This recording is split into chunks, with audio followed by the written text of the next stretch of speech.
The Dollmakers Curse. Be sure to subscribe for more scary stories. Now let's begin. Nestled in the quiet, fog-draped town of Hallowbrook was a small shop called Winslow's Curiosities, where the faint scent of varnish mingled with old wood. The shop was a time capsule of oddities, shelves crammed with antique trinkets, faded photographs, and porcelain dolls. But the true masterpiece, the heart of the shop, was its doll collection. Each doll was handcrafted by the shop's reclusive owner, Evelyn Winslow. Evelyn was a woman in her 60s with silver hair always tied in a neat bun and piercing blue eyes that seemed to see through anyone who dared to meet her gaze. She had inherited the shop from her father, a master craftsman, and carried on his legacy with a level of skill that bordered on otherworldly. People traveled from far and wide to purchase her dolls, which were so lifelike they seemed to breathe. Evelyn's craftsmanship was unparalleled, but whispers of unease surrounded her work. Locals spoke of strange occurrences tied to her creations, though no one could say for sure what the truth was. Claire Bennett didn't believe in rumors. At 27, she was pragmatic to a fault. After a messy breakup and losing her job in the city, she'd retreated to Hallowbrook to stay with her grandmother, a no-nonsense woman named Margaret who had lived in the town her entire life. Margaret was the kind of person who dismissed ghost stories as holiday nonsense, which suited Claire just fine. "If you're going to mope around my house, you might as well make yourself useful," Margaret said one morning over breakfast. "Winslow's is looking for a shop assistant. Go put yourself to work." Claire hesitated. She wasn't exactly eager to take a job in a creepy doll shop, but with no other options, she swallowed her pride and walked into Winslow's Curiosities that afternoon. The shop was even more unsettling up close. Rows of glassy-eyed dolls stared down at her, their painted smiles frozen in eerie perfection. Evelyn Winslow emerged from the back room, her movements graceful despite her age.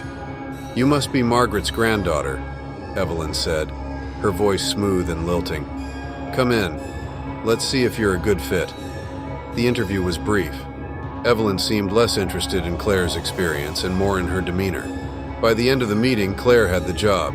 Her duties were simple: tidy the shop, manage the register, and help customers.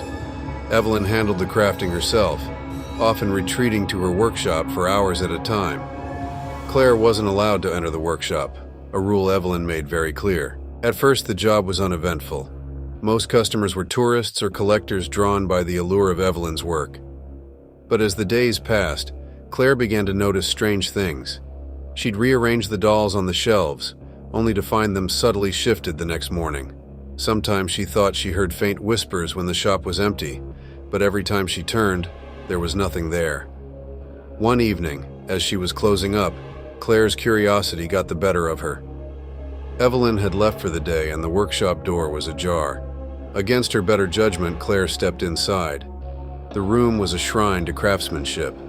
Workbenches were cluttered with paints, fabrics, and tools, while half-finished dolls sat in various stages of completion. But what caught Claire's eye was the wall of completed dolls. Each one was so lifelike it gave her chills. Their eyes seemed to follow her as she moved. Then she saw it. A doll that looked familiar.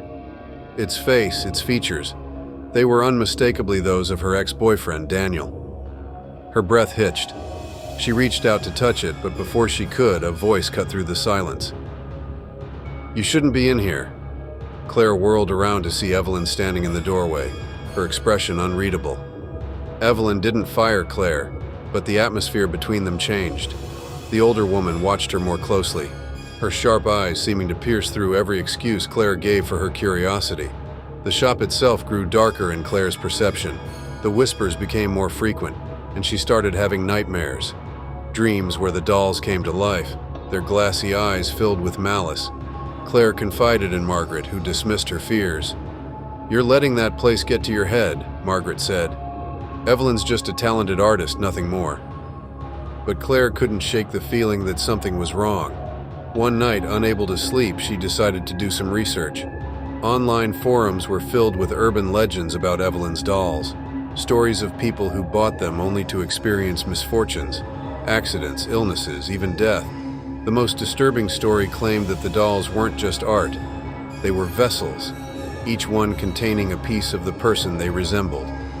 Determined to find answers, Claire returned to the workshop when Evelyn was away.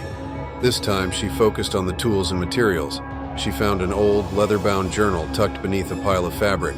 Its pages were filled with sketches of dolls and notes written in a spidery hand. One entry stood out. To capture the essence, one must bind the soul. The eyes are the window. The vessel must be sealed. Chills ran down Claire's spine. The journal described a ritual, a way to transfer a fragment of someone's soul into a doll. Her stomach churned as she realized the implications. Evelyn's dolls weren't just lifelike, they were alive in some way. Claire decided to confront Evelyn. She waited until the older woman returned, her heart pounding as she held the journal in her trembling hands. "What is this?" Claire demanded. Evelyn's face hardened. "You shouldn't have seen that." "Is it true?" Claire's voice cracked. "Are the dolls... are they people?" Evelyn sighed, her shoulders slumping. "Not people. Fragments, memories, pieces of what they once were. It's not evil, Claire. It's preservation." "Preservation?" Claire's voice rose. "You're trapping them. That's not preservation, it's cruelty." Before Evelyn could respond, the shop's lights flickered. The dolls on the shelves began to rattle, their glassy eyes glowing faintly. A low hum filled the air, growing louder until it became a deafening roar. "They're restless," Evelyn said, her voice barely audible over the noise. "You've disturbed the balance." The room erupted into chaos. The dolls toppled from their shelves, their delicate porcelain shattering upon impact. But others didn't break. They moved. Tiny limbs twitched and jerked as the dolls began to crawl toward Claire. Claire ran, her scream swallowed by the cacophony of whispers and crashing shelves. She didn't stop until she was outside, the cold night air biting at her skin. She turned back to see the shop engulfed in an unnatural light, the windows glowing with an eerie, pulsating energy. By morning, Winslow's Curiosities was gone. The building stood empty, its interior scorched and devoid of any sign that the shop had ever existed. Evelyn Winslow was never seen again. As for Claire, she left Hallowbrook and never returned. But sometimes, late at night, she thought she heard whispers in the wind, and she couldn't shake the feeling that somewhere, a doll with her face was watching her from the shadows.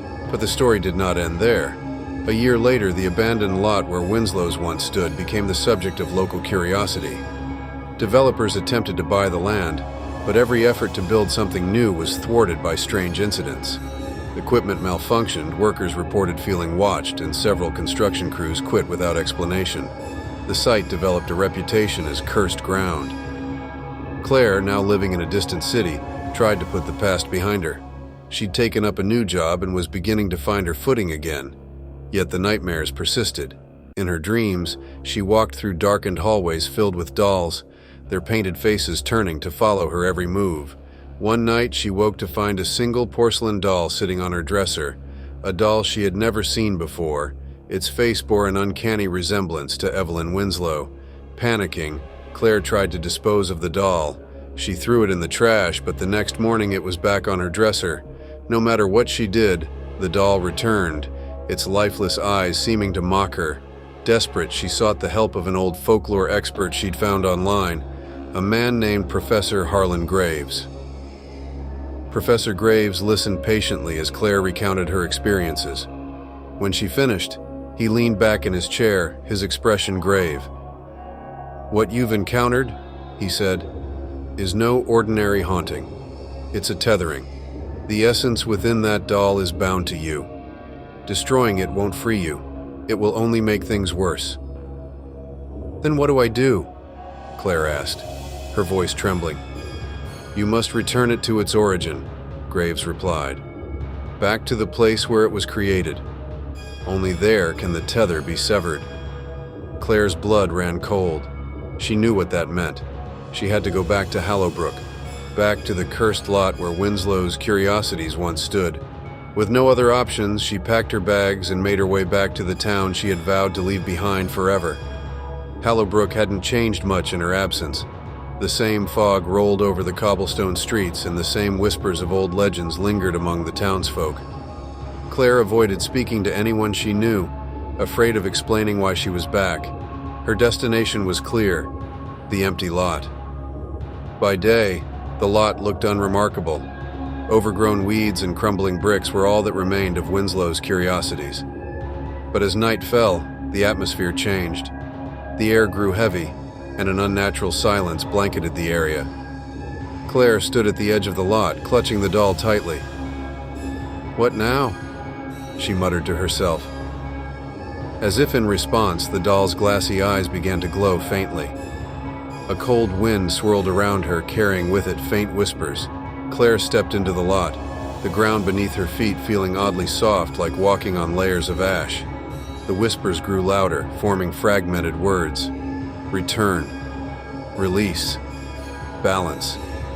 The wind intensified, and the glow from the doll's eyes became blinding. Claire stumbled, nearly dropping the doll, but a voice, clearer than the rest, stopped her. "Place it in the center." Heart pounding, Claire obeyed. She knelt down and placed the doll in the middle of the lot. The ground beneath it began to tremble, and a circle of light emerged, illuminating symbols etched into the dirt. The whispers reached a crescendo, and then, all at once, everything went silent. The doll shattered, its pieces dissolving into dust that was carried away by the wind. Claire fell back, gasping for breath, as the oppressive weight that had followed her for months lifted. For the first time in a year, she felt free.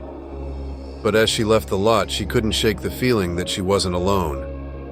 Somewhere in the shadows, unseen eyes were watching, waiting for the next chapter of the curse to unfold.